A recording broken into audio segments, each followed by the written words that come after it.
তোমার কন্দেই সুখ, তাই তুমি সুকন্দক অর্থাৎ প্রীতি উৎপাদনকারী।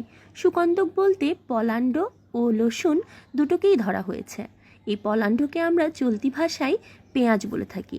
আজকের আলোচ্য বিষয়বস্তু ওই পেঁয়াজই। সুপ্রাচীন তথ্য থেকে আমরা তিনটি ইঙ্গিত পাই পেঁয়াজ নিয়ে। প্রথমটি হলো তোমার কন্দে সুখ।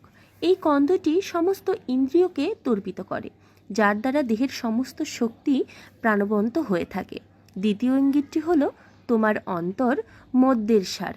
এর অর্থ হলো এটাতে আছে মদের সমস্ত গুণ, নেই কেবল মাদকতা দোষ।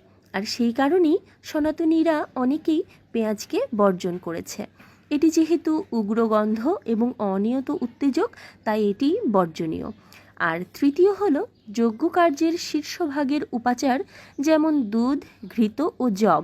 এই তিনটির দ্বারা দেহের যে বল ও কান্তি দান করে, কেবলমাত্র পেঁয়াজেই সেটি বর্তমান।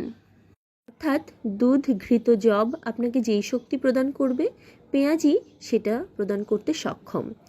পেঁয়াজ সর্দি, কাশি ও শ্বাসকষ্টে উপকারী, ত্বকের ও চুলের যত্নের সহায়ক, রক্ত পরিষ্কারক, ডায়াবেটিক্স নিয়ন্ত্রণে সাহায্য করে, রোগ প্রতিরোধ ক্ষমতা বাড়ায়। এটি রক্তে কোলেস্টেরলের পরিমাণ নিয়ন্ত্রণে রাখে ও রক্তচাপ স্বাভাবিক রাখতে সাহায্য করে, যা হার্টের জন্য উপকারী। পাচনক্রিয়া উন্নত করে থাকে।